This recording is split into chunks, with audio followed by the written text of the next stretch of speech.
El ministerio de los guardas del Monte Sión trae para ti la escuela profética Ruach, impartido por el profeta Julio Aguilera Guerrero. Esta escuela tiene como propósito activar y entrenar en las cosas del Espíritu, a fin de que puedas escuchar la voz de Dios, conocer el ámbito espiritual, ser guiado por el Espíritu Santo. La escuela profética traerá un despertar en tu espíritu y descubrirás lo real que es el reino de Dios. Adora a Dios, porque el testimonio de Jesús es el espíritu de la profecía. Apocalipsis 19:10.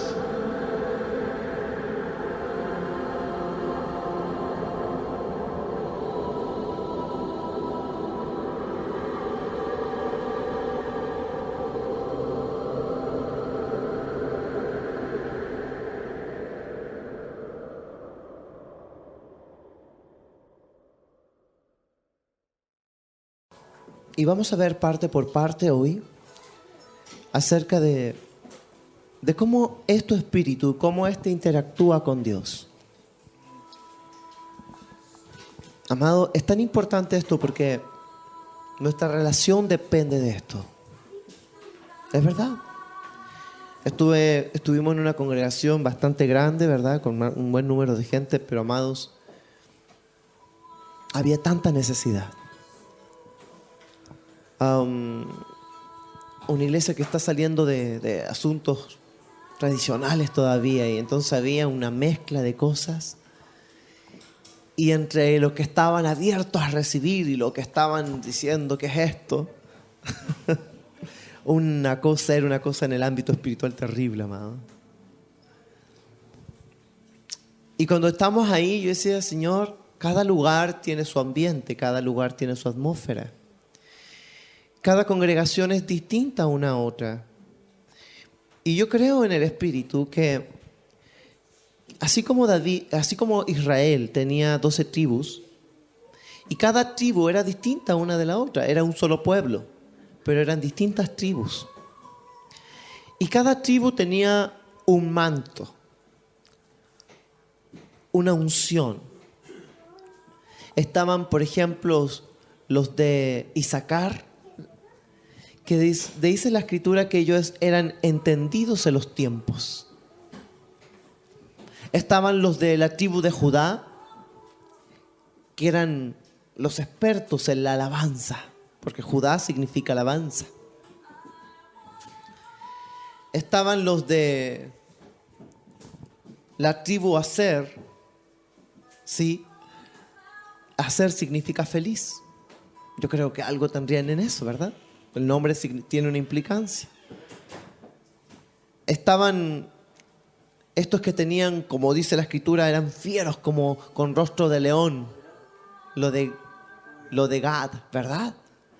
Entonces, así como las tribus de Israel, yo creo que las congregaciones están bajo un manto y una cobertura que las diferencia una de otra.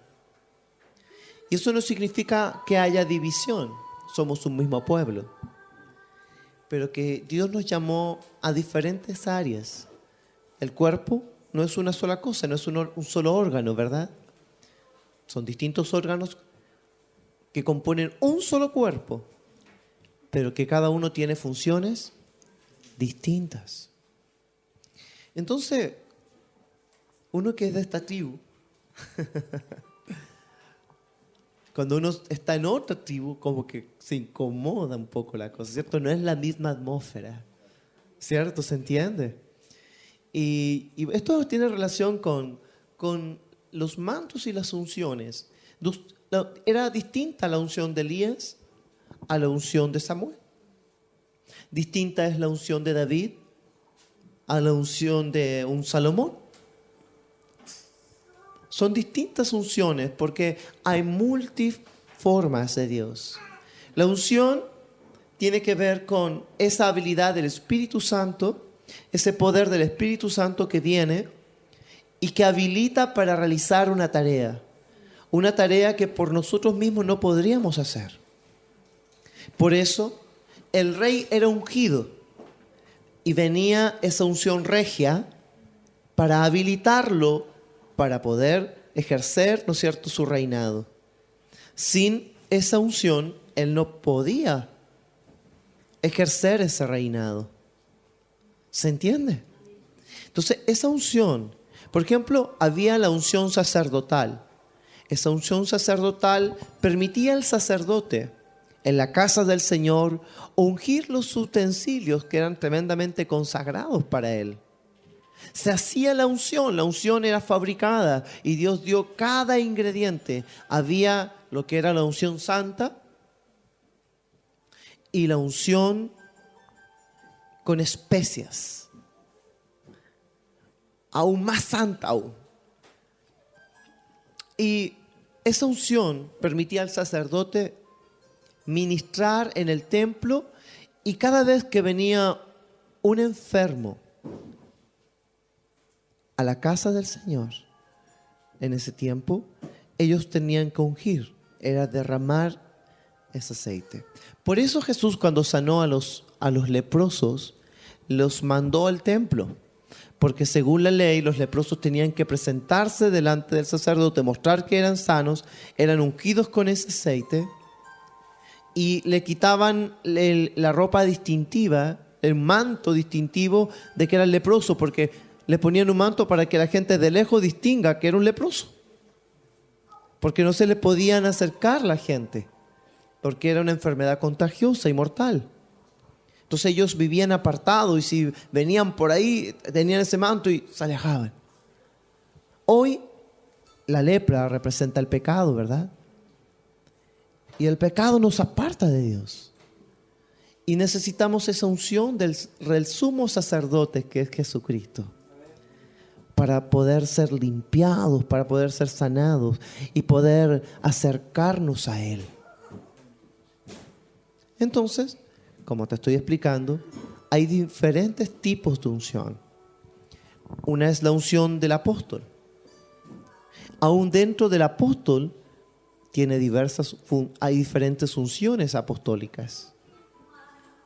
Hay apóstoles que son llamados a las naciones. Hay apóstoles que son llamados a la ciudad. Hay un apóstol local en una iglesia local. Entonces, hay apóstoles que están enviados a entrenar gente.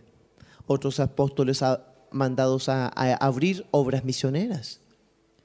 Entonces, el ministerio apostólico dentro de su unción puede ser diversa. Quiero recordarte que toda unción que está sobre el cuerpo proviene de la cabeza, que es Jesús. Si la cabeza está ungida, el cuerpo debe estar ungido. Si Jesús cumplió cada uno de estos ministerios, Jesús fue apóstol, fue profeta, evangelista, pastor y maestro. Y nosotros somos su cuerpo. ¿Estas unciones deberían estar en su cuerpo hoy? Amén. ¿Verdad que sí? Pero por una escasa revelación en estas áreas, la iglesia por mucho tiempo se negó a reconocer estos llamados. Y por ejemplo, dice, no, solamente 12 apóstoles los que escogió Jesús, de ahí ninguno más. Pero después, al revisar la Escritura con más exactitud, comenzamos a ver que hay un Pablo, ¿no es cierto?, que hay un Bernabé, que hay un Jacobo, hermano del Señor, no Jacobo, el hermano de Juan, sino el del Señor, quien escribió el libro de Santiago. Vemos a Andrónico y a Junias. Vimos al joven Timoteo, a Silvano, que es llamado apóstol también. Entonces, el cuerpo de Cristo sigue hoy, no terminó hace 2000 años atrás. Y si esos ministerios eran necesarios para la edificación del cuerpo en ese entonces, hoy también son necesarios para la edificación del cuerpo de Cristo, que continúa hoy también. Entonces voy a decirlo con una palabra suave, tonto pensar que solamente Dios levanta pastores.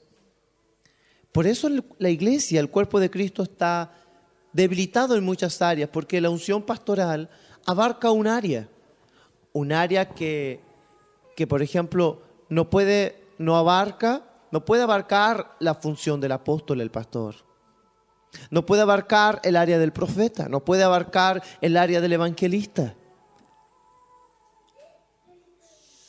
Y cada unción opera de diferente forma, pero todas proceden de un mismo origen, que es Jesucristo. Que es Jesucristo. Entonces, cuando yo, por ejemplo, hablo de lo apostólico, no hablo solamente de que Dios levanta apóstoles en este tiempo. Hablo de una unción fluyendo en el cuerpo de Cristo. La unción apostólica es una unción distintiva que apunta a la iglesia a ser una iglesia conquistadora, a ser una iglesia que abre nuevos territorios no conquistados. Cuando Jesús llamó a sus apóstoles, esa palabra apóstol ya existía en ese tiempo. Esta palabra apóstol la usó Alejandro Magno. Y él llamaba a sus 12 apóstoles. Y estos apóstoles eran enviados a nuevos territorios a conquistarlos. Entonces ellos iban y conquistaban un nuevo territorio y ponían bandera, ¿verdad?, para el Alejandro Magno. En su nombre conquistaban un nuevo territorio. Entonces cuando Jesús entró en escena, esa palabra apóstol ya existía, porque apóstol significa enviado. No tiene nada de místico, nada de súper raro. Significa enviado. Enviado con un propósito. Enviado con una misión para conquistar. Entonces necesariamente la unción apostólica va a generar que el plan establecido por Dios se cumpla. Por eso la unción apostólica en el cuerpo de Cristo es vital y necesaria, porque hay planes que Dios quiere traer sobre su iglesia, sobre la tierra, y no podrán ser establecidos sin una unción apostólica. Les voy a mostrar de otra manera ahora. Por ejemplo, Jesús fue anunciado por los profetas de diferente forma, ¿verdad? Se dijo, nacerá en Belén. Su nombre será Emmanuel, Dios con nosotros. Isaías dice, y lo dilatado de su reino, ¿verdad?, no tendrá fin. Y será su nombre Padre eterno, Príncipe de paz, ¿verdad? Y fue anunciado de diferentes formas. Y eso vamos a decir, ese es Jesús profético. Jesús aún no estaba en la tierra. Jesús ya existía. Se manifestaba en ocasiones como la figura de el ángel de Jehová. Cuando, por ejemplo, en la historia de Daniel y los amigos, habían 4 en el horno. El cuarto era Jesús. Cuando la escritura dice que Jacob peleó con el ángel de Jehová era Jesús. No te suelto hasta que me bendigas. Era una manifestación de Jesús en el antiguo pacto. Jesús ya había sido inmolado desde antes de la fundación del mundo. Jesús ya existía en el ámbito profético, en el ámbito del espíritu. Pero llegó un tiempo en que eso que era profético se hizo apostólico. ¿Cómo? Porque Jesús fue enviado del Padre, del cielo a la tierra. Entonces, la palabra profética, Jesús profético, vino a cumplimiento cuando fue enviado, fue apostólico y se manifestó en la tierra para traer la conquista, para traer el reino. Yo he venido a traer el reino de mi Padre. Vengo a recuperar lo que se había perdido. Yo vengo a anunciarte que el reino de Dios se ha acercado. Amén. Entonces estoy hablando acerca de las unciones. Y la unción profética, por ejemplo, el mover profético no solamente, gloria a Dios, porque Dios levanta profetas en este tiempo, pero no es como el profeta del antiguo pacto. Hoy los profetas de hoy no escribimos libros como el canon que ya está establecido. No le vamos a agregar nuevos libros a la Biblia, ya está, eso está sellado. Pero sí Dios trae profetas con un propósito de direccionar, de entrenar, de activar cosas en el cuerpo de Cristo que tienen que ver con la función espiritual de discernir, comprender el ámbito espiritual y para que los hijos de Dios aprendan a escuchar la voz del Padre. Los profetas vienen a preparar el camino al Señor. ¿Para qué dice la Escritura? Para que tengan un corazón bien dispuesto. Por eso, por ejemplo, el profeta Juan el Bautista dice que sobre él estaba el espíritu de Elías. Y el espíritu de él no era Elías, era la unción que había en Elías que fue depositada sobre él, y esa unción tenía un propósito. Dice que esa unción hacía volver el corazón de los padres a los hijos y de los hijos a los padres. Y hacía que el corazón se envolcara a Dios para que Dios pudiera hacer la obra.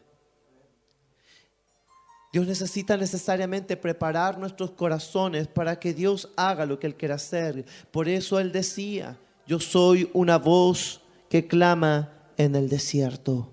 Preparad camino al Señor, enderezad sus sendas.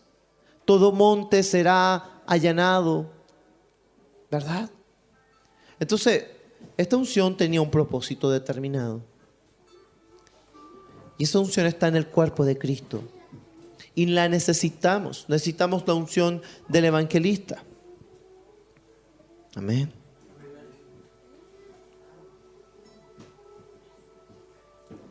Ahora, dentro de la unción profética hay diferentes ramas. Había profetas que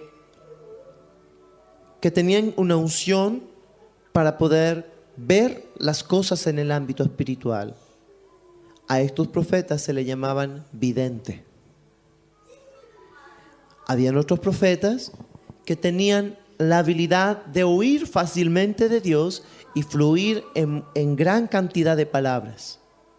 A estos profetas le llamaban profeta Naví.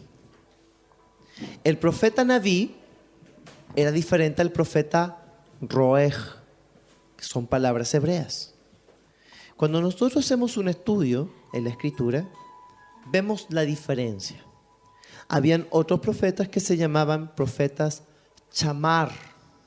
Y la palabra chamar tiene que ver con vigilante. Cada vez que la Escritura hablaba de un centinela o de un atalaya, estaba usando la palabra chamar. La palabra chamar es una palabra hebrea que denota a alguien que vigila, un guarda. ¿Ya? Entonces mencioné diferentes. Mira, habían profetas que profetizaban con cántico. Habían profetas que profetizaban medio poético, ¿verdad? Hay otros que tenían una unción para traer juicio. Hay otros que hablaban del amor. ¿Te imaginas al profeta Oseas hablando? Dios le dijo: mira, cásate con una mujer adúltera, fornicaria, para que el pueblo vea cómo es de infiel y adúltero conmigo. Y el profeta tenía que amar y manifestar el amor de una forma tan profunda. ¿Por qué razón? Porque él estaba haciendo un mensaje vivo. Un mensaje vivo del amor de Dios por su pueblo, por su esposa, aunque era media, claro, ¿verdad? Pero tenía que amarla y la buscaba y la amaba. Ahora, eso no quiere decir que esa sea la voluntad de Dios para hoy. Ya, no es decir, el Señor me dijo que me casara con una... No, eso no es Dios hoy. Amén, lo aclaro porque no va a faltar por ahí. Bien. Pero, por ejemplo, el profeta Elías tenía una unción heavy, así, pero fuerte, ¿verdad? Venían 50 soldados, así le te solicitan allá y fuego del cielo. 50 quemados al tiro. Así, ¿verdad? Era terrible. Yo me imagino que habrá sido cómo habrá sido el trato de Eliseo con Elías. Yo no me imagino que cuando Elías le decía, ya quédate acá, no creo que eso le decía tan suavecito, yo creo que eso lo decía bien fuerte. Y Eliseo ahí porfiado, vive Jehová, vive mi alma que no te dejaré. Y con él se lo seguía. ¿Verdad que sí? Elías era un profeta reconocido, habían escuelas de profetas en ese tiempo, habían compañías proféticas. Y de repente iban por Jericó y dice la escritura, y venían los hijos de los profetas y se acercaban a Eliseo y le decía, Eliseo, se te va, te lo llevan. Y Eliseo decía, calma, si yo ya sé, déjenme nomás. Y seguía a Elías. Pasaba por otra parte donde tenía que ir, ¿no es cierto?, Elías. Había otra compañía profética. Y venían otra vez donde Eliseo y le decían, Eliseo, se te va a ir. Te llevan a tu papi. Sí, tranquilo, yo lo sigo. Una de las características que tenía Eliseo, y por qué alcanzó lo que él deseaba, fue porque fue fiel hasta el final.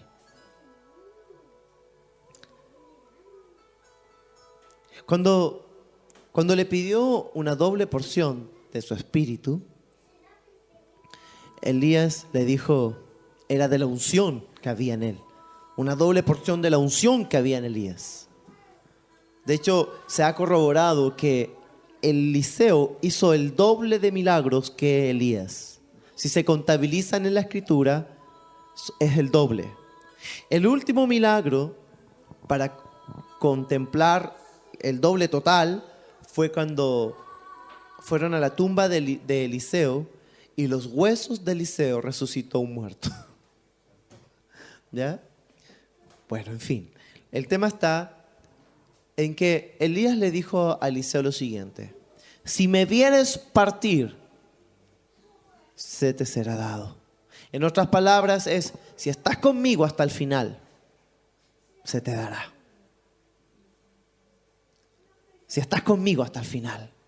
Y eso habla de un principio de fidelidad, de lealtad y de propósito soltado, porque Dios es un Dios que opera a través de una genética espiritual que no marca solamente una generación, sino que marca la que viene.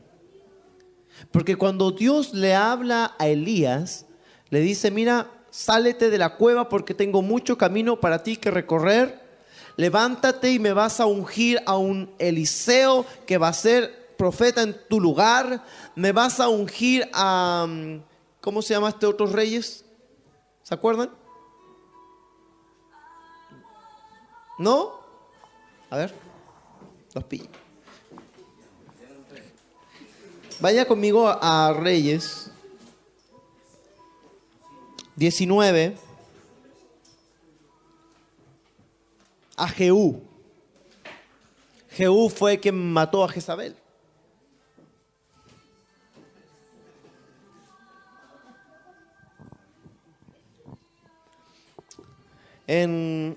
Estoy leyendo en Primera de Reyes 19, Y vamos a leer del 15. Dice: y Jehová, ve y vuélvete por tu camino, por el desierto de Damasco, y llegarás y ungirás a Hazael por rey de Siria. A Jehú, hijo de Minsi, ungirás por rey sobre Israel. Y a Eliseo, hijo de Safat, de Abel Meholah, ungirás para que sea profeta en tu lugar. Y el que escapare de la espada de Hazael, Jehú lo matará. Y el que escapare de la espada de Jehú, Eliseo lo matará. Fíjate una cosa interesante acá. Esto Dios se lo habló a Elías.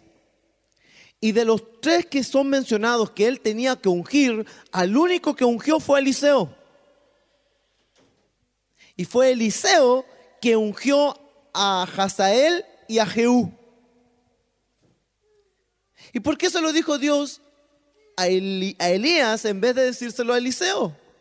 Porque cuando Dios le hablaba a Elías, en la genética de Elías ya estaba Eliseo para ser dado a luz como un hijo. Entonces Dios le estaba hablando a la genética espiritual de Elías, que por bien ya sabemos que estaba incluido Eliseo. Entonces, lo que Dios nos habla a nosotros, no solamente no nos habla a nosotros, nos habla a la genética. Quizás acá hay más jóvenes que adultos, pero lo que Dios te habla a ti como joven, lo que Dios te está hablando a ti no solamente te lo está hablando a ti, te lo está hablando a tu generación.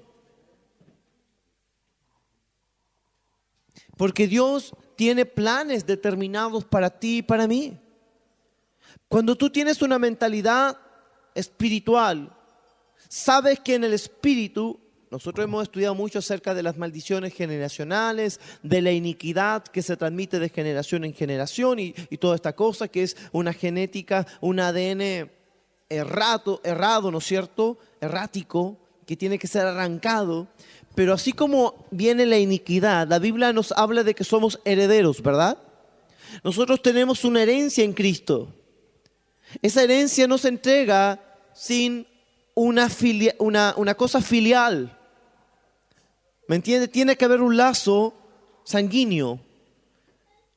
Nosotros traemos la genética del Padre por medio de la sangre de Jesús. Entonces por eso tenemos herencia. Ahora, esta herencia es desde la eternidad. Y quizás aún no descubres por dónde viene tu línea generacional del cielo. Parece raro lo que estoy diciendo, pero es así. Hay mantos que se traspasan de una generación a otra generación. Por ejemplo, hablamos del manto, ¿cierto?, de Elías con Eliseo. Pero también hablemos del manto que tenía que tenía Esteban. Y que se lo dejó a Pablo. Esteban tenía un manto. Dice la Escritura que el manto de Esteban fue puesto a los pies de Pablo.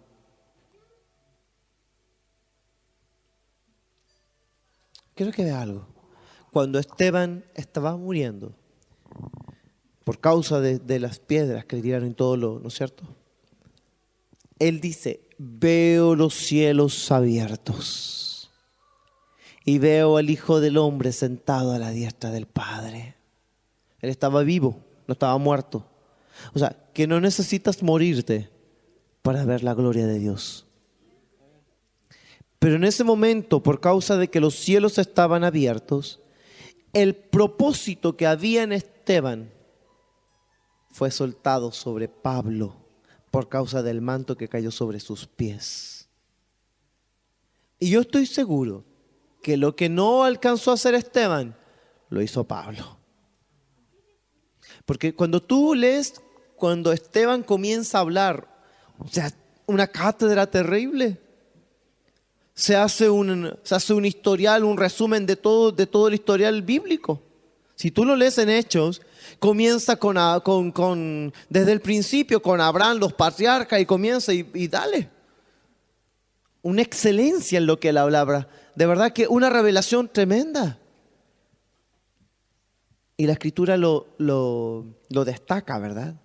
Esteban, un hombre lleno del Espíritu Santo. Esto tiene un punto. El punto de lo que estoy hablando, por causa de la unción, esa unción es dada en tu espíritu. Esa unción está en ti. La Biblia dice que tenemos la unción del Santo. Eso está en Juan, primera de Juan. Dice que tenemos la unción del Santo. Pero esa unción necesariamente debe ser habilitada, debe ser desarrollada, porque esa unción conlleva la habilidad de Dios. Está todo el potencial, está toda la genética en tu interior para hacer aquello que Dios nos ha llamado a hacer. ¿Me entiende? Pero necesariamente necesitamos desarrollar esa genética, esa unción que está en nosotros. Y por eso Dios permite que pasemos ciertos procesos, voy a decir, que no tienen que ver con el pecado. Ningún proceso de Dios tiene que ver con el pecado. Porque decimos, es que estoy en el proceso, es que caí. Ningún proceso de Dios tiene que ver con pecado. Eso fue tu metida de pata, que no tiene nada que ver con un proceso de Dios. Los procesos de Dios tratan nuestro carácter. Los procesos de Dios van a apuntarte a que tú desarrolles tu fe, desarrolles tu capacidad de amar, desarrolles tu capacidad de negarte a ti mismo, de morir a tu carne. Pero nunca un proceso de Dios tiene que ver con pecado. Dios nunca te va a meter en un proceso donde te va a hacer pecar para que... ¿Me entiendes? Entonces, hoy en nosotros en la iglesia, yo escucho a los hermanos y muchas veces decimos, es que estoy en el proceso, pastor, estoy en el proceso de tu flojera, en el proceso de tu dejación, en el proceso de tu carne, no en el proceso de Dios. ¿Me entiendes? No en el proceso de Dios. Cuando Dios te pasa por un proceso, tiene que ver con cosas que Él va a pulir y va a sacar de ti, con cosas que va a purificar, con cosas que va a santificar, con cosas a las que Él te va a hacer renunciar para que lo que está en ti fluya. Por eso hablo de esto, porque la unción se sacaba de aceitunas, ¿cierto? Del olivo. Y había que machacarlo para que salga el aceite. Y ahí es donde Dios te machaca, para que brote el aceite. Y no nos gusta, duele. Hoy si nadie dice, ay, qué maravilloso, yo me estoy dando a morir. No, o sea, hoy voy a la cruz, aleluya. No, ¿verdad que duele? Pero cuando tú tienes un entendimiento como Jesús, la mente de Jesús era esta. La mente de Cristo en tu espíritu, en tu mente espiritual, tiene que desatarse. Porque cuando tú entiendes que a veces pasamos por cosas, la Escritura dice de Jesús, que Jesús tenía en mente la recompensa de su sacrificio. Mira, vaya conmigo al libro de Isaías.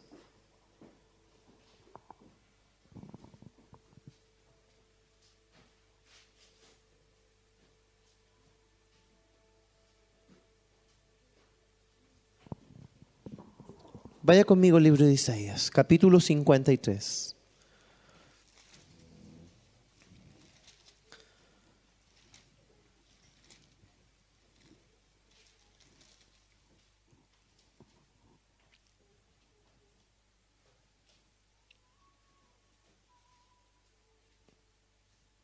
¿Están ahí?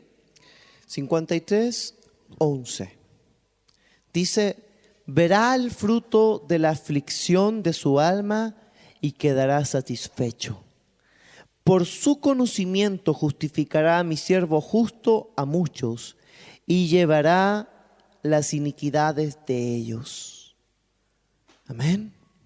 Entonces fíjate que Jesús tenía en mente esto. Él sabía que su sacrificio, su oprobio, su muerte iba a llevar a muchos a la gloria.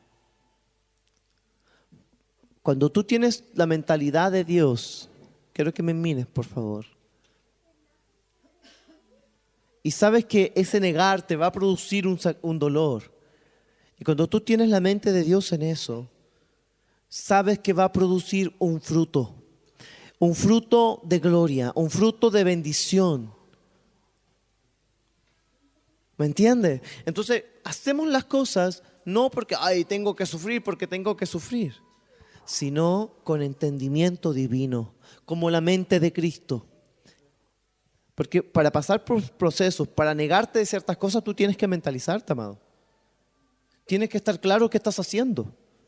Porque si no, tu carne no va a ceder. La carne rehúsa morir. Pero cuando tú tienes en tu entendimiento interior un fundamento, tienes ese pensamiento divino y Él dice, verá el fruto de su aflicción. ¿Y qué pasa? ¿Qué más dice?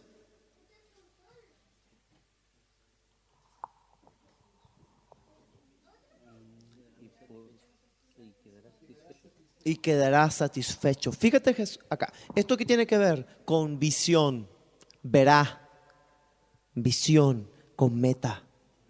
Cuando tú tienes la visión de Dios, Jesús tenía la visión del Padre, que era traer muchos hijos a la gloria. Cuando tú tienes clara tu misión, tu visión en el reino, vas a pasar por cosas, pero no vas a declinar. Vaya conmigo a Hebreos, capítulo. Y acá va a corroborar lo que te estoy diciendo. Hebreos,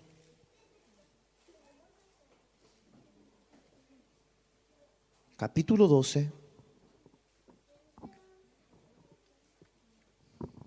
versos 2 y 3.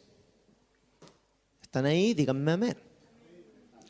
Dice, puesto los ojos en Jesús. Esto, en otras palabras, pon tu mirada, pon tu visión, pon tu mentalidad en cómo Jesús hizo. Continuamos. Él es el autor y el consumador de tu fe. O sea, Él comenzó y te va a terminar. El cual, por el gozo puesto delante de Él, sufrió la cruz, menospreciando lo oprobio, y se sentó a la diestra del trono de Dios. Considerad a aquel que sufrió tal contradicción de pecadores contra sí mismo, para que vuestro ánimo no se canse hasta desmayar. O sea, que muchas veces va a venir un desánimo, estás queriendo hacer desmayar, pero la palabra te está diciendo, quiero que pongas tu visión, tu mente, la mente de Cristo en ti, que hace que veas como Él ve. Pon tus ojos en Jesús. Mira que en la aflicción que estás pasando va a traer algo glorioso sobre tu vida.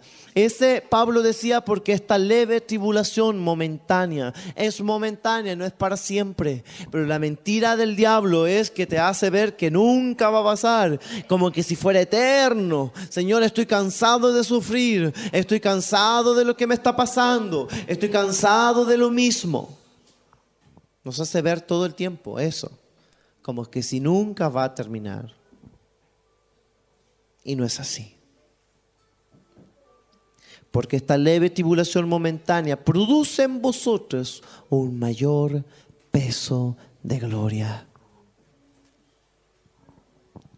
Entonces, yo tengo que aprender a caminar, a conectarme con la mente de Cristo, con la mente del Espíritu. Jesús tiene una forma de ver las cosas. Él quiere que tú pienses y veas las cosas como Él. Entonces, aunque tengas la cruz por delante, la vas a sufrir con gozo, porque verás el fruto de esa aflicción. Hay aflicciones en la vida que no tienen ningún propósito ni sentido y uno sufre por sufrir.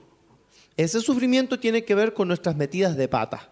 Ese sufrimiento tiene que ver con el pecado, con nuestra desobediencia. Sufrimos de forma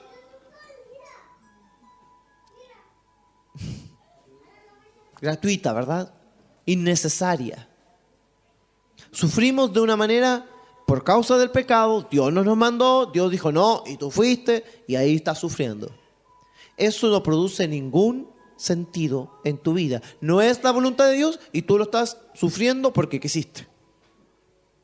Pero cuando tiene que ver con la aflicción que Dios permite, va a producir cosas maravillosas.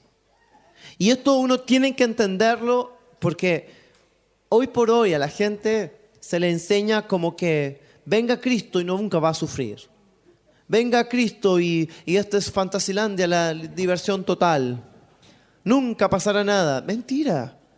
La Biblia dice que en el mundo tendremos aflicción, pero confiemos porque Él ha vencido.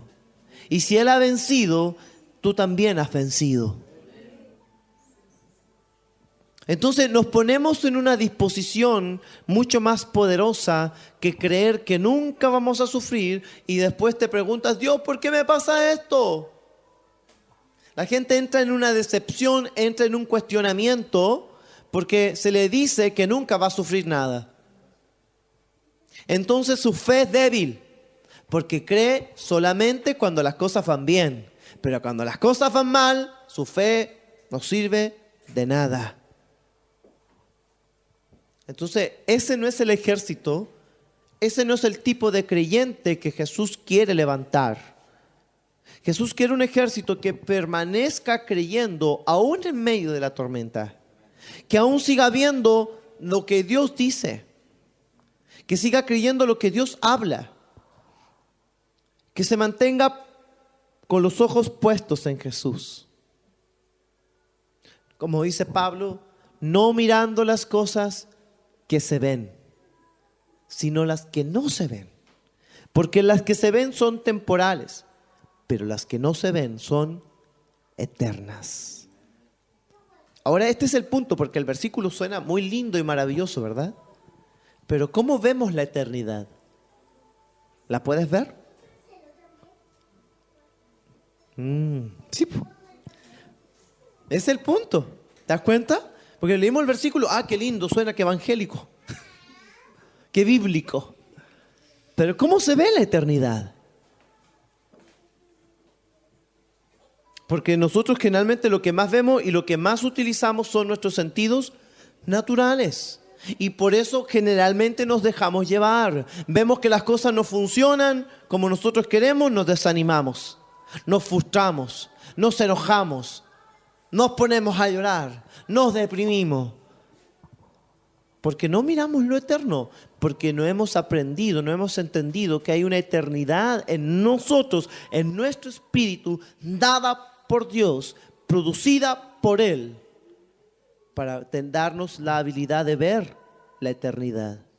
Cuando tú recibiste vida eterna, no solamente recibiste vida eterna y te vas al cielo.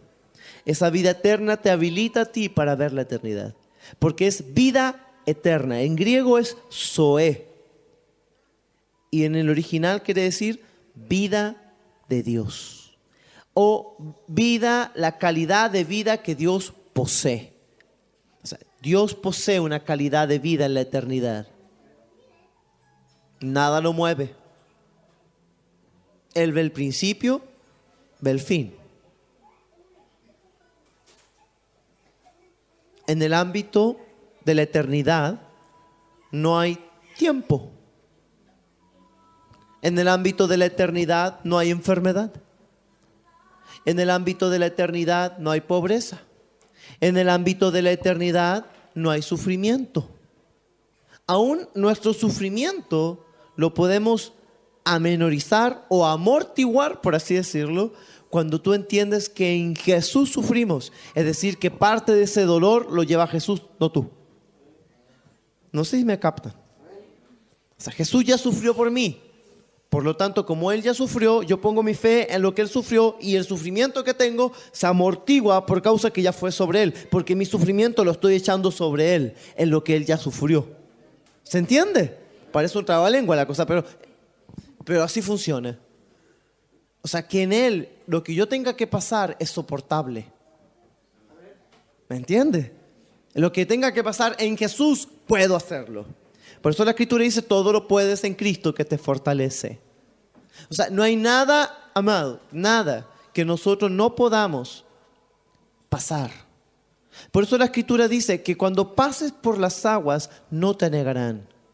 Cuando pases por el fuego, no te quemará. O sea, dice, cuando pases, es decir, que vas a pasar. Que va a haber tiempo en que vas a tener que pasar. Amén. No nos gusta esto, pero es verdad. Mejor entender. Y cuando pasemos, lo hagamos con la mentalidad. Porque cuando estamos en ese pasar, es como que parece que fuera eterno y como que nunca vamos a salir de ahí. Pero la Biblia dice que vas a pasar. Eso es decir que ya está la salida, está la respuesta, está la solución. Entonces eso te hace ver las cosas desde la mente del Espíritu, no con la mente carnal. La mente carnal, la mente no renovada del hombre, muchas veces la que te causa más problemas. Pero cuando tú comienzas a desarrollar la mente del Espíritu que está en tu espíritu, te hace ver como Cristo ve. Por eso la Escritura dice, tenemos la mente de Cristo. ¿Dónde está esa mente? ¿En tu mente del alma? No, porque la mente de Cristo es espiritual, no es almática. Entonces, ¿dónde está esa mente?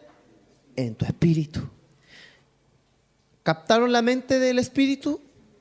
Sí. Bueno, esa es la primera parte del espíritu del hombre, la mente del espíritu.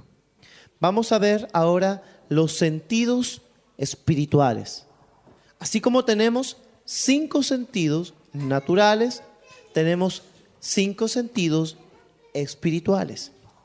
El problema radica que cuando nuestro espíritu es despertado, en una parte, como dije al principio, cuando recibimos a Cristo como nuestro Señor y Salvador, viene la vida eterna de Dios como una semilla que contiene todo el potencial para desarrollarse. Pero esa semilla tiene que ser regada. ¿Con qué? Con la palabra. La palabra es el agua que te limpia, pero además nutre esa semilla espiritual en tu espíritu. Por eso la palabra y el espíritu concuerdan. Mucha gente quiere puro espíritu. Mal entendido además, porque pura lengua, pura danza, pura cosa y nada de palabra. Les digo, delante yo hice la pregunta, ¿cuántos son justos en Cristo? Nadie, excepto los que andaban conmigo y el pastor, levantaron la mano. Hablo de más de casi 150 personas. Eso es preocupante, amado. Usted aquí lo sabe porque yo se lo he enseñado, porque lo he entrenado en eso. Pero qué terrible es tener una mentalidad de pecado. Qué terrible es tener una conciencia de pecado todo el tiempo.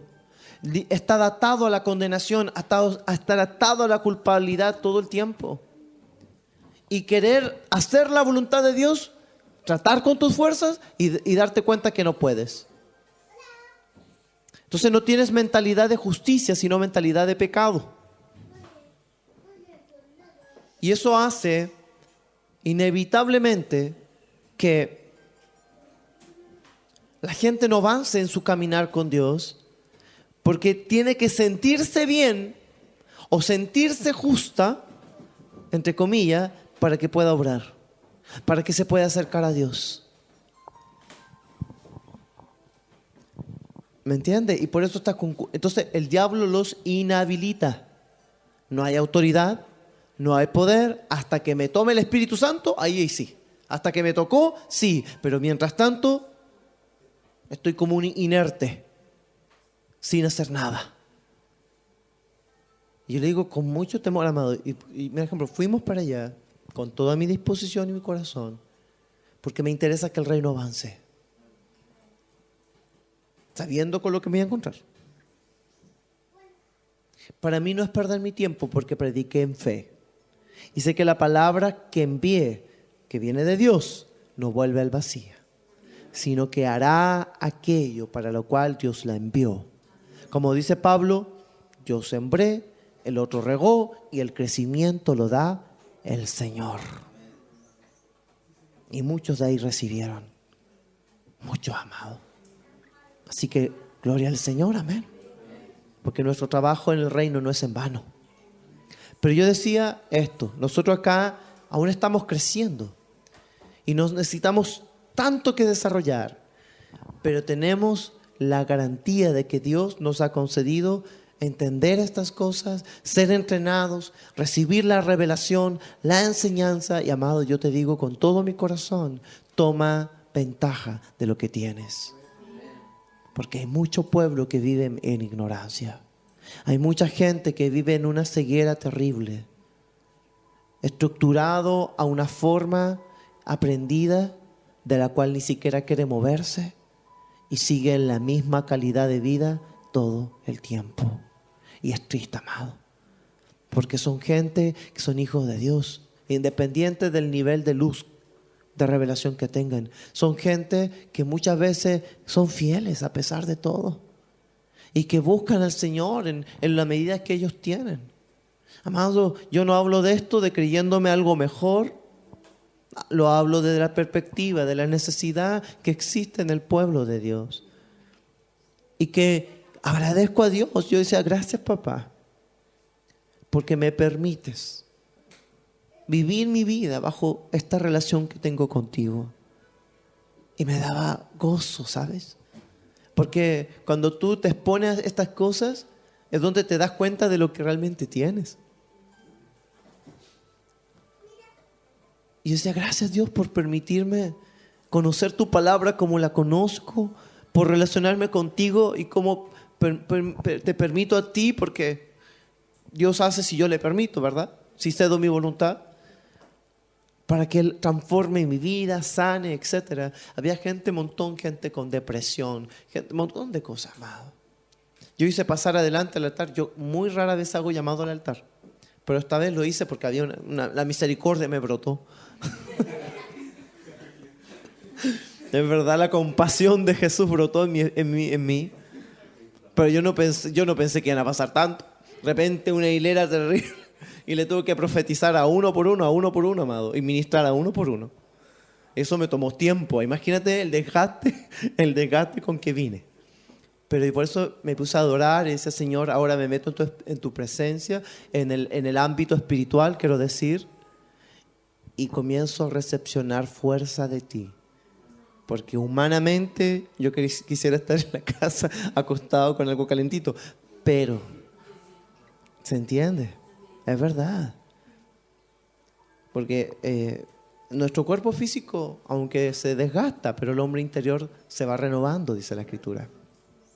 Pero Dios nos da fuerza sobrenatural para que yo pueda enseñarle con todo el amor, con toda la disposición, con toda la conexión, porque si estoy desconectado voy a hablar pura lecera. Pero si estoy conectado con el Padre, si estoy conectado con el Espíritu Santo, lo que voy a enseñar va a producir vida, va a abrir tu entendimiento. Y por eso puedes entender lo que estoy hablando, si no, ¿qué está hablando este? ¿Verdad? Entonces estaba hablando acerca de los sentidos espirituales. Vaya conmigo al libro de Hebreos.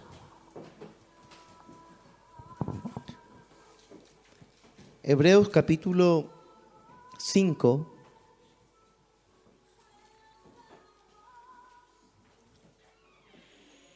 Verso 14.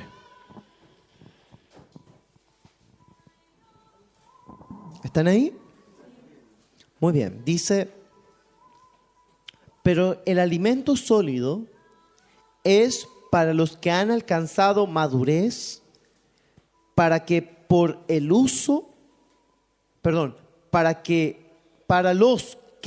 el uso tienen los sentidos ejercitados en el discernimiento del bien y el mal. Entonces aquí hablamos de sentidos ejercitados.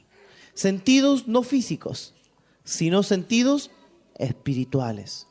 Yo decía que cuando Cristo viene a ti, despierta un área de tu espíritu que es la comunión. pasaste de muerte a vida. Y la comunión que estaba rota, porque estabas en muerte espiritual, que significa separado de Dios, no podías tener comunión, pero como vino la vida, restableció la comunión con el Padre. Pero eso es un área en tu espíritu. Hay otras áreas que necesitan ser despertadas. Y esta es los sentidos del espíritu. De repente, uno es medio ahí avivado. Y tú dices, oh, sentí una presencia, un calor. Sentí una electricidad que me pasó por todo el cuerpo. O sentí como un viento que me soplaba. ¿Qué sentido está hablando ahí? El tacto. Y generalmente el primer sentido que se despierta es el tacto. Pero muy rara vez vemos cosas, por ejemplo. Hay gente que yo le he dicho, ¿ha visto alguna vez algo en el ámbito espiritual? No, yo nunca he visto nada, ni ángel, ni demonio, ni nada. Es porque su vista espiritual no ha sido despertada. Hay gente que le cuesta oír de Dios, es porque en su oído espiritual no ha sido despertado en su totalidad. Por eso, por ejemplo, Job decía, de oídas te había oído. O sea, que había oído hasta por ahí nomás. Es como el dicho, ¿no es cierto? Este escuchó cantar el gallo y no sabe dónde. ¿Verdad? Y dice pura lecera. Entonces, el oído debe ser, estos sentidos, cada uno de estos sentidos debe ir siendo primeramente despertado y después ejercitado. Y vamos a ver ejemplos bíblicos de estos sentidos, ¿verdad? Amén. Muy bien. Entonces, vamos a ver acá la escritura. A ver, déjame.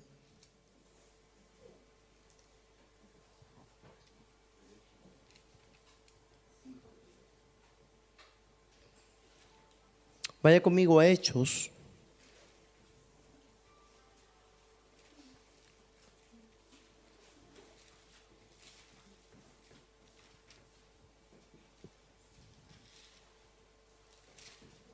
Hechos capítulo 2.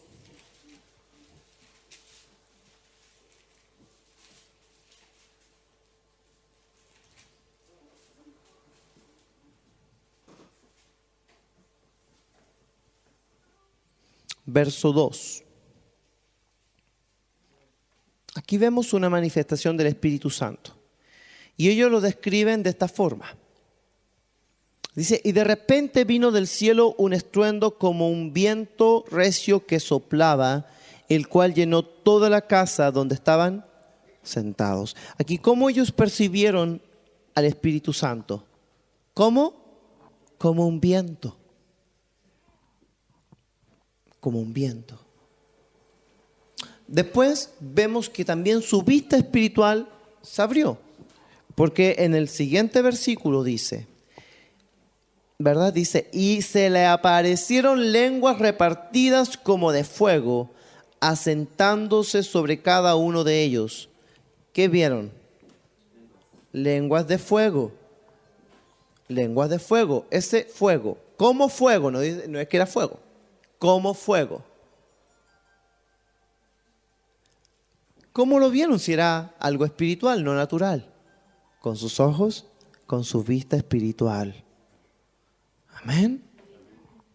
Vamos a ver ahora el gusto del probar. Vamos a Apocalipsis.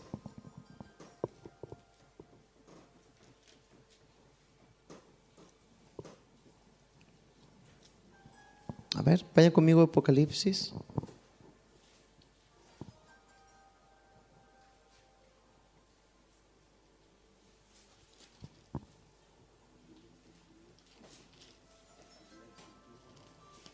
Espera un poquito, por favor.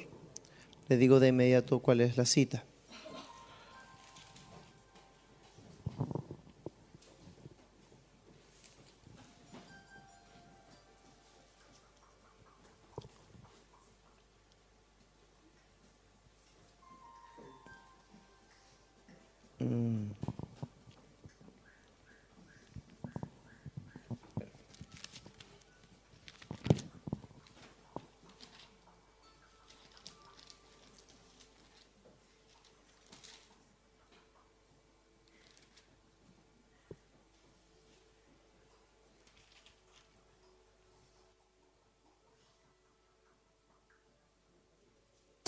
Apocalipsis 10:9.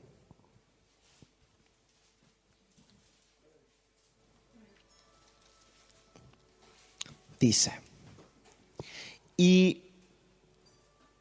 y fui al ángel diciéndole que me diese el librito. Y él me dijo, toma y cómelo. Y te amargará el vientre, pero en tu boca será dulce como la miel. Aquí vemos el gusto. Juan estaba en el espíritu. Estaba con un ángel. Le pasa un librito y el otro se lo come. ¿Te comerías tú un libro? No, obviamente que no. Eso era en el espíritu. ¿Me entiendes? Entonces, cuando él comió el libro en el ámbito espiritual, su gusto espiritual también se activó. Y él dijo, mira, te va a parecer amargo en el vientre, pero en tu boca va a ser como miel. ¿Te entiendes? El salmista decía que los juicios de Dios son como oro afinado y más dulce que la miel que destila del panal. Significa que David había saboreado los juicios de Dios. Ahora usted, supongo como la mayoría de los cristianos, tienen la idea de juicio como algo terrible, como algo malo nada más. Pero los juicios no solamente tienen esa connotación, los juicios de Dios tienen una connotación dulce. Porque cuando viene un juicio de Dios a un hijo es favorable, es a su favor. Un juicio de Dios te abre puertas, un juicio de Dios te da salida, un juicio de Dios te da respuestas, te favorece. Por ejemplo, tú estás en el juzgado y el juicio sale a tu favor, porque tu abogado es Jesucristo. Él ganó el juicio y ese juicio para ti es favorable. Entonces, no solamente se trata de juicio negativo, así como de juicio de pecado, juicio de muerte, el juicio de Dios sobre las naciones, Apocalipsis, los caballos y cuánta cosa. ¿Ya? Aunque eso existe, y no es un juicio que Dios mande, ojo, es un juicio que se provoca por sí solo. ¿Por qué razón? Porque el mundo espiritual se opera en base a legalidades. Hay una ley que dice que la paga del pecado es muerte. Se activa cuando hay pecado.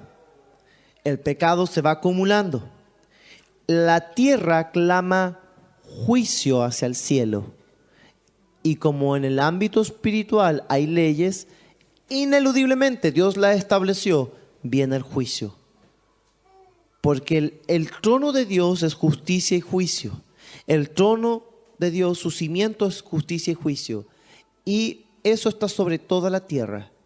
Y todo lo que sucede, la justicia lo va a juzgar. La justicia juzga. Y la justicia establece juicios. Juicios a favor o juicios en contra. Si tú te alineas hacia Dios, esos juicios van a ser de bendición. Si te andas en pecado y cuestiones, esos juicios van a venir en contra tuya y te van a doler. ¿Por qué razón? Porque el juicio de Dios no viene para destruir, viene para enderezar. El problema es que por un lado tienes el juicio de Dios queriendo enderezarte y por otro lado tienes la parte del diablo porque el pecado le da derecho legal al diablo y ese sí que te manda juicio para destruirte. Porque él va al cielo y te dice, te acusa, porque él es el acusador. Entonces te va y te acusa y él lo único que quiere verte a ti es porque tú y yo somos la imagen de Dios. Porque tú y yo somos aquellos que poseemos el dominio que él quería. El dominio, el gobierno, el señorío, Dios se lo entrega al hombre. Ese dominio lo quería Satanás. Y cuando él ve que Dios se lo entrega a seres tan pequeñitos, tan insignificantes como nosotros, polvo, hecho del polvo. Por eso el diablo no hace tanta contra, ¿verdad? Nos quiere ver fritos. Porque odia la creación de Dios. Odia lo que Él ha creado. Por eso tienes un enemigo, el cual está derrotado. Pero si tú te mueves en su territorio, Él te puede dar con todo, porque estás en su territorio. Pero si tú permaneces en el territorio de Dios, Él no te puede tocar. Aunque intente enviarte armas, la Biblia dice que ninguna arma forjada contra ti prosperará. Eso no significa que no van a venir los ataques, significa que no van a prosperar. Amén. Muy bien. Estamos en el gusto. Nos falta el olfato. Amén. Vamos a ver el olfato. Vaya conmigo.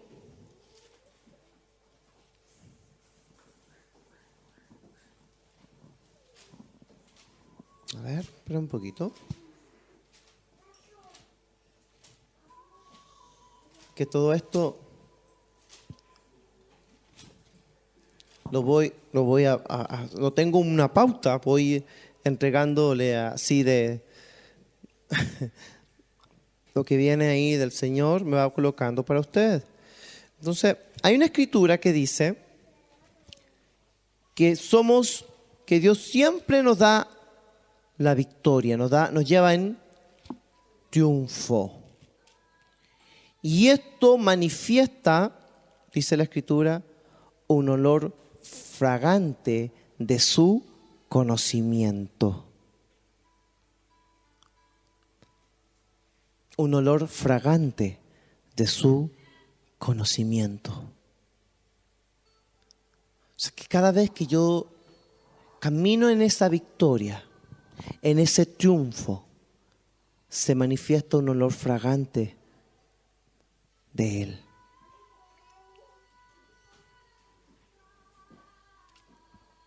A ver, lo voy a buscar porque la verdad es que no recuerdo en qué cita está completamente.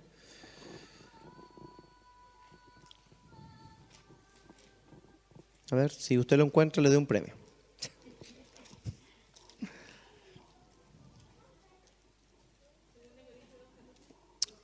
Habla triunfo o victoria.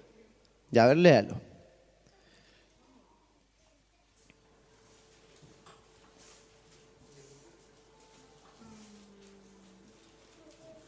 Dice, más a Dios gracias, el cual nos lleva siempre en triunfo en Cristo Jesús, y que por medio de nosotros manifiesta en todo lugar el olor de su conocimiento.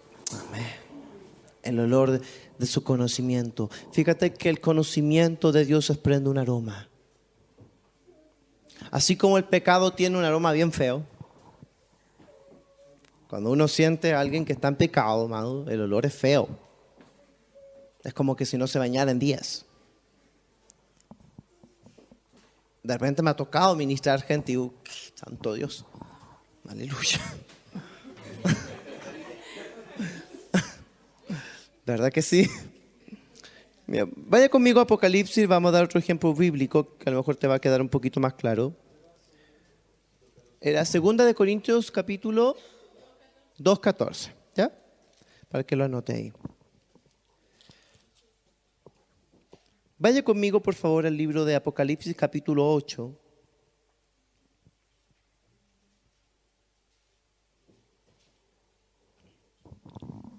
Aleluya. ¿Están conmigo?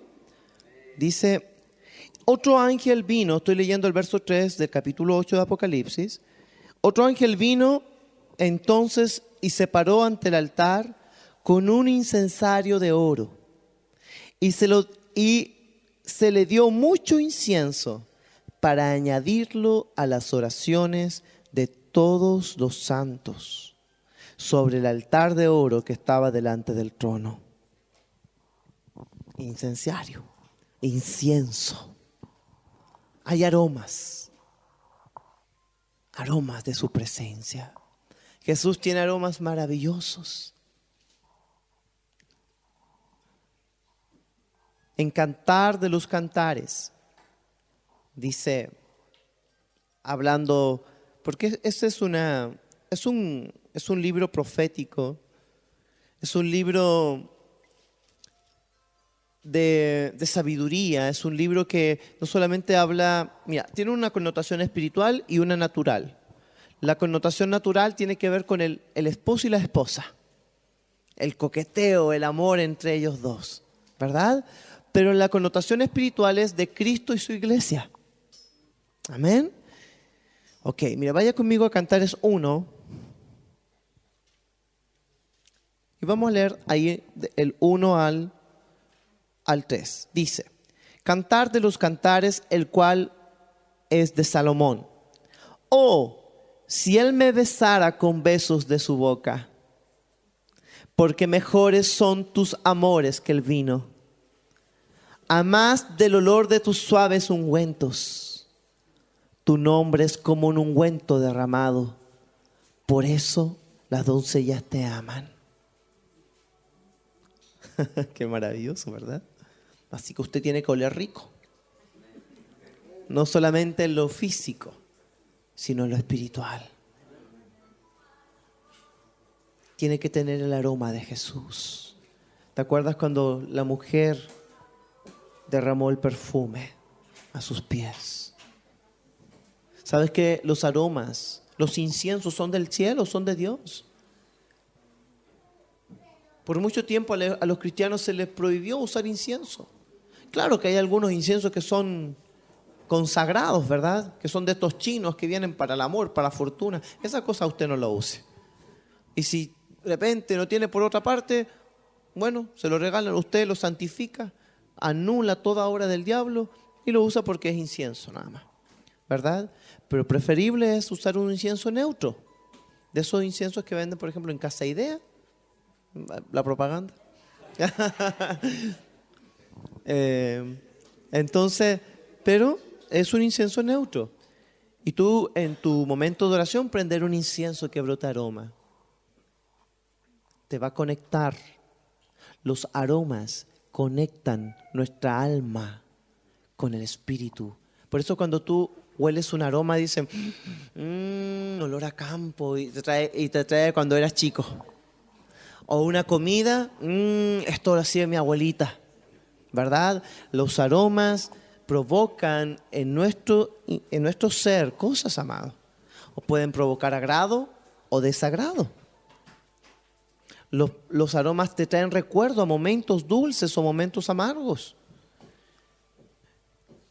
El aroma de las cosas, de las plantas, de las flores, tiene una frecuencia. Esos aromas provocan cosas en nuestro interior, en nuestro ser.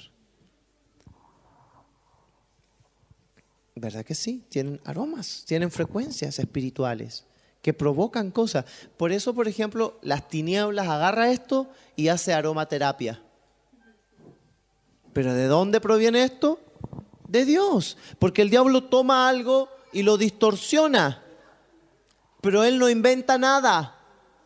Porque él no es creador, es un usurpador. Entonces, los aromas son del cielo. El incienso es del cielo. ¿Qué cosa le regalaron a Jesús? Incienso. Entonces, no, que los canutos, no, es del diablo. Y el diablo dice, gracias, me lo diste. Y por eso lo tomó, lo agarró y lo usa para sus porquerías. ¿Me entiendes? Nada es de él. Pero como tenemos una mente religiosa, que no haga esto, que no haga acá, como no entendemos estas cosas que te estoy enseñando del ámbito espiritual, hay aromas que sanan, amado. Hay aromas que, no sé, los que usan la valeriana, ¿cómo es la cosa esa? Toman una gotita, no sé de qué, o huelen unos aromas y hace que se les quita el dolor de cabeza, qué sé yo. Bueno, en Dios, los aromas, Dios creó las plantas, amado. Dios creó, por ejemplo, y a mí me gusta mucho la lavanda. Es muy rico la lavanda, me provoca cosas refrescantes. Y Dios creó las plantas, las hierbas, todas esas cosas con propósitos. Tú tomas una agüita de menta y qué rico, ¿verdad? ¿Cómo te produce la agüitita? Mejor que una pastilla que te mata por un lado, te sana por uno, pero te mata por el otro. Si tú lees los efectos, ¿cómo es que se llama? Secundarios, más te enferma que te sana. mejor lo dejo, ¿verdad? Entonces, son cosas que nosotros vamos aprendiendo y que podemos incorporar sin temor. Porque Dios dio esa habilidad. La Biblia dice que Dios había gente que tenía dones y habilidades sobre los ungüentos, sobre todas estas cosas. Tú lo lees en Éxodo, en esas partes, y Dios daba dones en respecto de estas áreas. ¿Ya? Para hacer aceites, para hacer los aromas, todas estas cosas. Dios le daba un don, una habilidad. Y yo oro que eso se desate en medio de sus hijos, para que restauremos y recuperemos lo que es nuestro, si eso es del Señor. Amén. Bien. Por otra parte, nos falta el sentido de el oído. Eso no es tan difícil de explicar, ¿verdad? Bueno, pero igual le voy a dar Romanos capítulo 10, verso 17.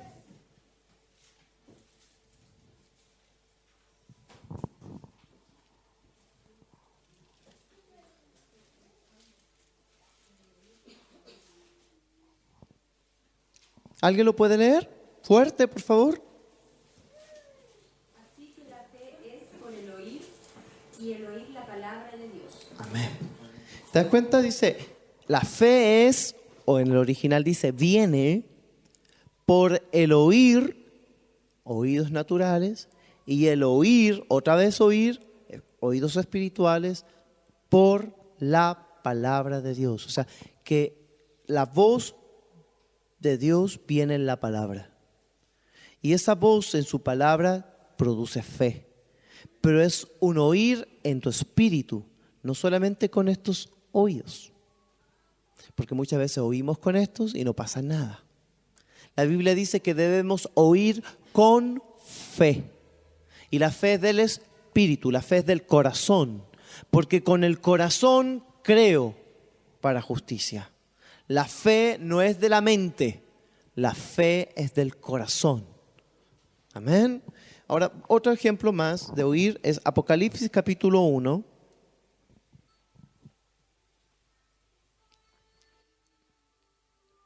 Verso 12 en adelante vamos a leer. Cuando lo hayan encontrado, díganme amén. ¿Sí? Dice, y me volví para ver la voz que hablaba conmigo. Aquí me parece muy curioso lo que hace Juan. Juan estaba en el Espíritu. Y fíjate que dice, y me volví para ver la voz. Es decir, que la voz se puede ver. Y te lo puedo corroborar con otra escritura. Jeremías dice, ¿quién ha estado en el secreto de Jehová para ver y oír mi palabra? Así dice en Jeremías.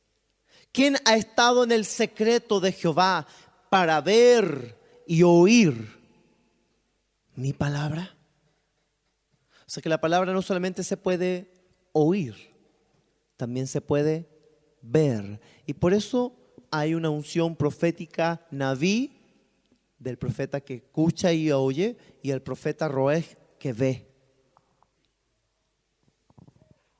Ya, pero eso es otra cosa, después lo vamos a ver. Lo dejo metido ahí. Ya. Continuemos. Dice, y me volví para ver la voz que hablaba conmigo, y vuelto vi 7 candeleros de oro, y en medio de los 7 candeleros a uno semejante al Hijo del Hombre, vestido de una ropa que llegaba hasta los pies, ceñido el pecho con un cinto de oro. Su cabeza y sus cabellos eran blancos como blanca lana, como nieve, sus ojos como llamas de fuego. Y sus pies semejante al bronce bruñido, refulgente como un horno. Y su voz como estruendo de muchas aguas. ¿Cómo escuchaba Juan en el Espíritu la voz de Jesús? Como un estruendo de muchas aguas. Muchas veces escuchas la voz como Elías en el terremoto. Muchas veces escuchas la voz en un remolino, un torbellino. Pero a veces escuchas la voz en un silbido apacible. O como dice en el original, en el susurro de Dios. Y Dios te susurra, te habla despacito en tu interior. Es tan despacito que tienes que inclinar tu oído interior para oírle. Y Juan estaba en el Espíritu. Hay momentos en que Dios te habla fuerte como una voz de trueno. Pero el general, en la forma en que Él se comunica, es con una voz apacible. Y por eso tienes que inclinar tu oído para oírle. Porque Él te ama como papá. Si te portas mal, el papá te habla fuerte, ¿verdad? Con autoridad. Pero el común de su voz es una voz suave en tu interior. Su susurro hablándote. Su susurro hablándote. Y muchas veces su voz es tan suave que la callamos con nuestra propia voz. Muchas veces Él te dice una cosa y tú dices, no, eso no. No vayas, te dice el Espíritu Santo, no te juntes con tal. Y tú dices, no, yo quiero ir. Tu voz sonó más fuerte que su voz y por eso desobedeces.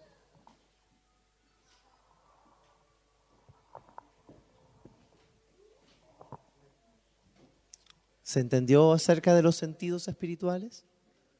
¿Te das cuenta que la Biblia, cuando tú la comienzas a aprender, cuando tú comienzas a abrir tus ojos bajo un espíritu de sabiduría y de revelación, tus ojos se abren y comienzas a ver las cosas de las Escrituras que no habías visto, estaban siempre ahí.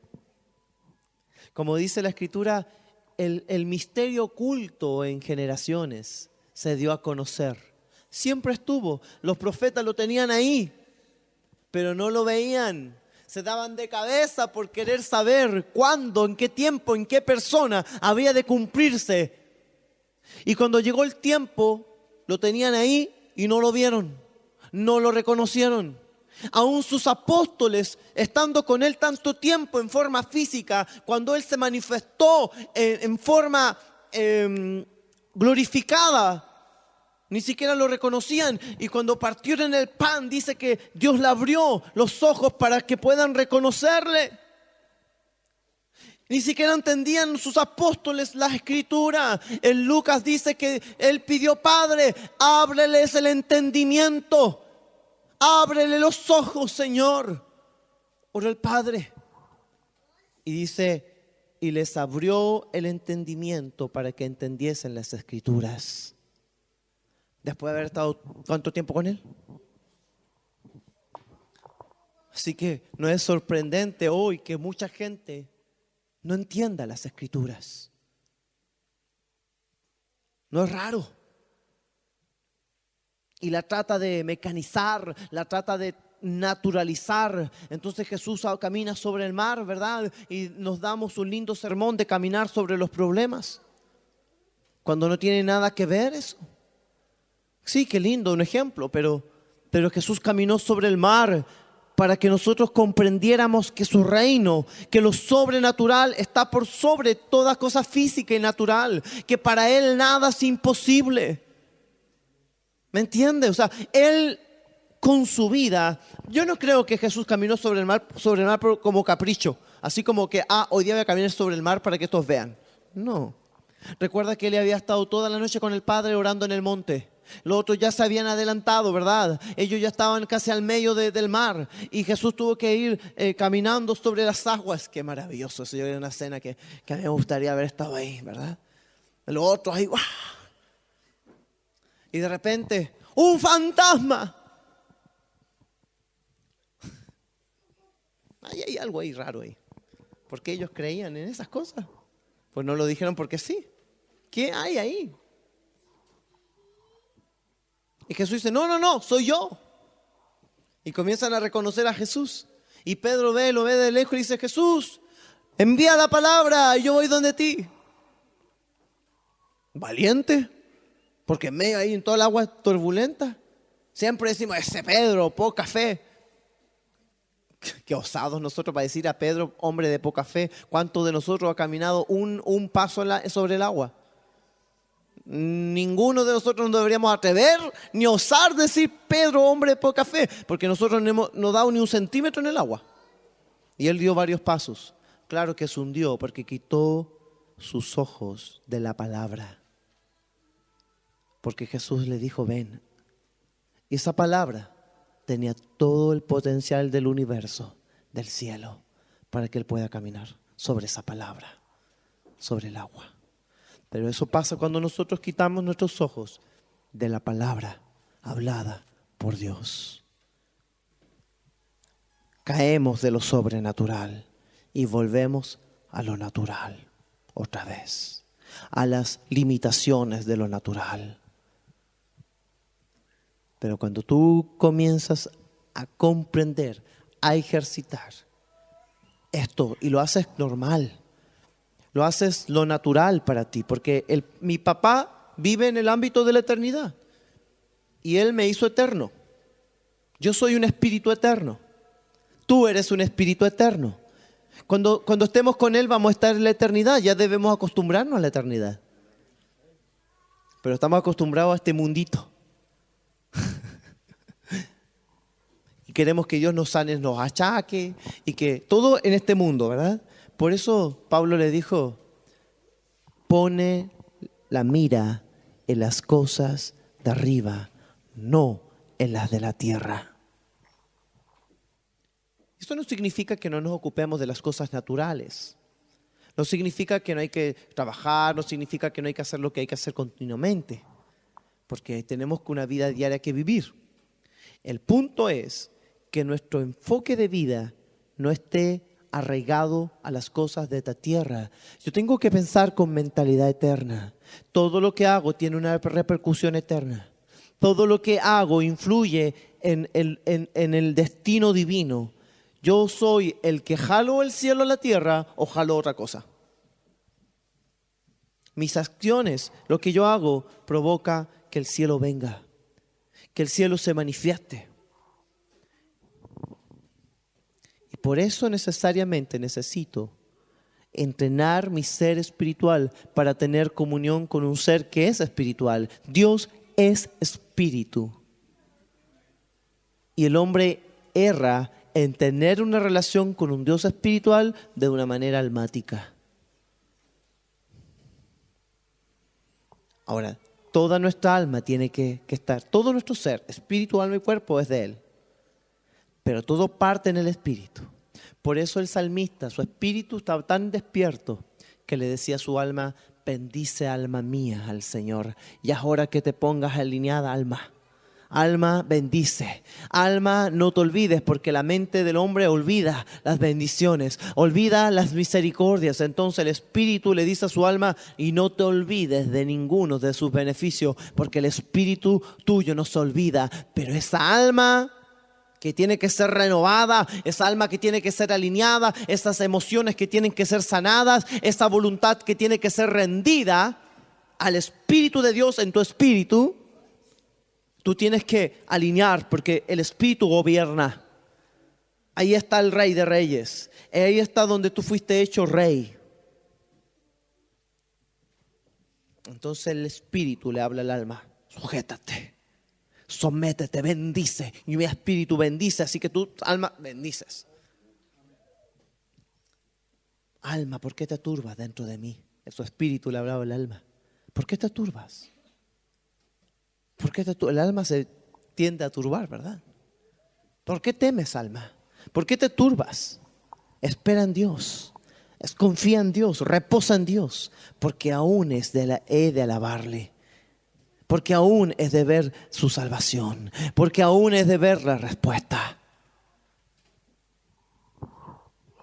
Cuando Jesús dijo, a la verdad el espíritu está dispuesto, pero la carne es débil, nos dio un versículo para decir, para darle licencia a la carne, para decir, es que soy débil. tomamos los versículos como queremos, amado. Nuestra carne lo toma a su conveniencia. Cuando Jesús dijo este versículo, no estaba dando licencia a tu debilidad. A la verdad el espíritu está dispuesto, pero la carne es débil. La carne es débil. Cuando tú entiendes eso, tú no le das tanta importancia a tu carne, porque es débil.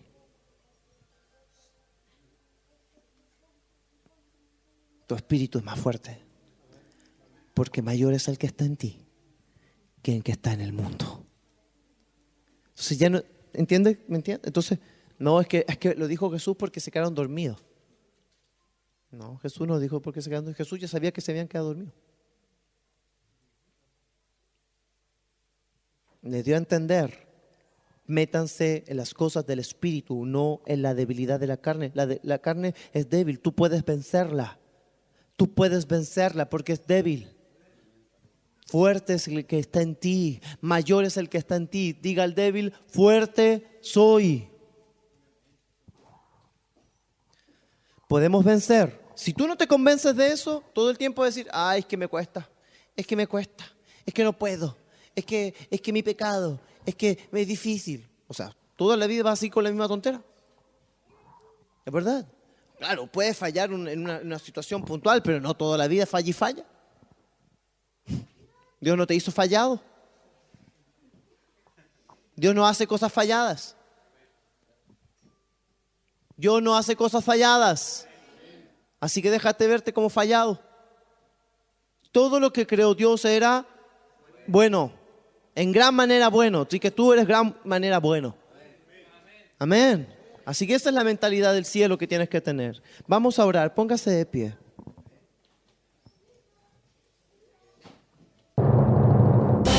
El ministerio de los guardas del Monte Sión trae para ti la escuela profética Ruach, impartido por el profeta Julio Aguilera Guerrero. Esta escuela tiene como propósito activar y entrenar en las cosas del Espíritu, a fin de que puedas escuchar la voz de Dios, conocer el ámbito espiritual, ser guiado por el Espíritu Santo. La escuela profética traerá un despertar en tu espíritu y descubrirás lo real que es el reino de Dios. Adora a Dios, porque el testimonio de Jesús es el espíritu de la profecía. Apocalipsis 19:10.